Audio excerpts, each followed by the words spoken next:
Hello everyone, today is Friday, February 23rd. I'm Michaela Godoy. And I'm Alex Huddleston. On today's show, we'll visit a few participants from yesterday's blood drive, as well as see some first round playoff highlights from the girls varsity basketball team opening round playoff win on this Tuesday. Well, I'm excited. Let's get to it. The top-seeded boys varsity basketball team will host number 8, Deloro, in round 2 of the Sac-Joaquin Section Division II playoffs tonight at 7 p.m. A win will put the boys into Wednesday's semifinals. We'll have more about sports for you later in the show. The WASC team will be visiting campus Monday through Wednesday next week. Reporters Smith Mihingos and Brian Robinson caught up with Assistant Principal Lindsay Parker to find out more. WASC is an organization that accredits schools. So they basically say that high schools are doing what we're supposed to be doing to give kids diplomas. And when you graduate from Antelope High School, the diploma counts, right? It counts for college admissions, it counts as a high school diploma, those kinds of things. So every 6 years, a group will come to campus and watch our classes and look at what we call a self-study report. So that's this big old report that we just did.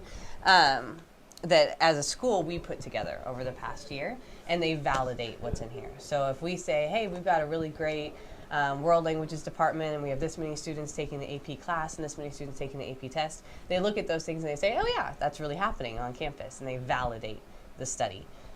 So next week, on Monday, Tuesday, and Wednesday, 7 educators from all over California will come to Antelope, and they'll be on campus all day in classrooms, meeting with teachers, meeting with students, to find out a little bit more about Antelope High School. So if you see those people on campus, they'll have a badge on that says WASC Visiting Committee.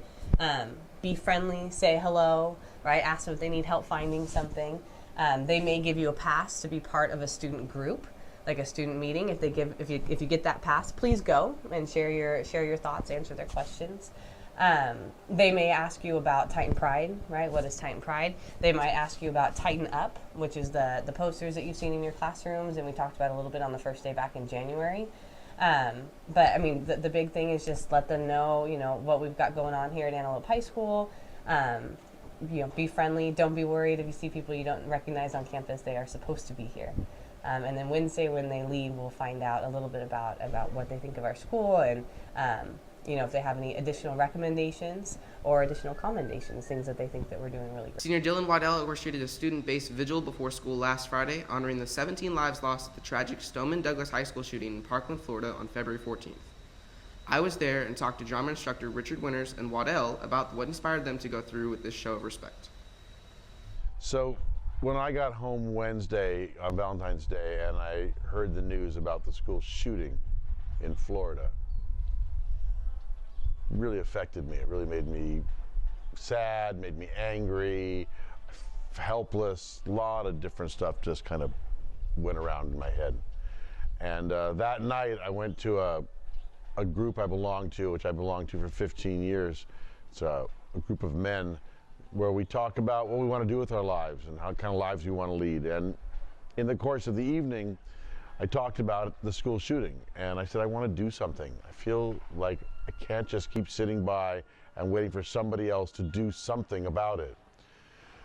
And so I said that, and I didn't really know what I was going to do or what it's about for me, but I was aware that I wanted to do something. And I came to school the next morning, first period, and I walked in my first period class, and I saw all those kids in my first period class, and I was aware of the shooting, and I was thinking about our campus, and I was thinking about how we have active shooter drills, and I was thinking about how our campus has gates and monitors and police officers. And I looked at the kids, and I was really, I guess I was just really felt a little bit overwhelmed by all that was going on in the world, and felt like I couldn't teach a class in that moment, and it all felt sort of silly. And so I told the kids what was happening with me and what I felt, and the kids in class, I could tell they were also moved and affected by it. And a few of them kind of put their arms around me and tried to reassure me, which was very sweet. And I went outside to collect myself. And while I was outside, some kids in my class, Dylan and a few other kids, they decided they wanted to do something. So they put on the board hashtag Stand with Florida and some kind of I don't know how the social media works, Snapchat, or I don't know what they used, but said let's all meet out in front of the school the next day and stand in kind of solidarity for the students of Florida. So the next morning they went out there at 7:15. I kind of watched them, and there were 2, 5, 10, 20, the principal, assistant principals, teachers, until I don't know how many, 300, 400 kids were standing out there, all standing looking at those flags at half-mast and standing in connection with those kids from Florida. And that's great, and that's not enough. So we stood in silence, wonderful. Now what do we do? Because that's what we do every year. Every time there's a shooting, we stand in silence, we say, oh, we really feel bad about it. Nothing happens. So I feel like part of my life mission these days is to do something about these school shootings and about guns in America. For me, like, the Vigil was a way to show not only that the people in Florida that they don't need to face it alone, but everybody that's ever experienced something like that, there's someone here that's going to stand up and do something about it. And I'm planning on continuing to work towards my goal. Like, I want to try and really make something happen over here, because right now in Florida, like, it's everywhere in Florida right now. But, like, I think if we start something over here to help them out and really get it going, I think that we could really make a change. Alexander Huddleston, Channel 5, Titan TV. The second blood drive of the year was held yesterday. Blood drive organizers send their thanks to all that donated. Reporters Eric Padilla and Daniel Riacuba were on the scene. This was my first time donating blood, and it actually didn't hurt as I thought it was, and I was kind of nervous at first. But when I sat in the chair and they stuck the needle in me, it wasn't as bad as I thought, and I was done pretty quickly. It took me like 10 minutes. And yeah, and the reason why I donated is because, like, I want to help out, you know, like donating blood is like a good thing to do for people, so yeah. I chose to donate blood today because everyone in my family has done it, and I've always wanted to do it myself, so. Channel 5, Titan TV News, Eric Padilla, Daniel Rakuba. The top-seeded girls varsity basketball team defeated number 8 St. Francis 81-51 in the Sacramento Section Division II playoffs last night behind sophomore Jordan Goodwin's 22 points and freshman Janiah Harrell's 17. The girls will host 4-seeded Del Oro on Tuesday night in the semifinals. Earlier in the week, the girls defeated Lodi in the first round. I was there and got the highlights. For the first round in the CIF Sacramento Section Division II playoffs, the girls varsity basketball team faced off against Lodi High School and won 70-46. Sophomore Jordan Goodwin was one of the ones who helped the team move on by scoring 12 points while weaving in and out the defensive layout by the Flames.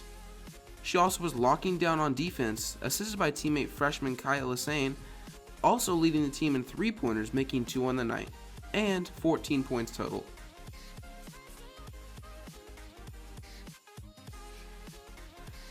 Also contributing was senior Lauren Lewis powering the ball into the net. All this happened while Miss Patton and her notorious red zone were cheering the team on.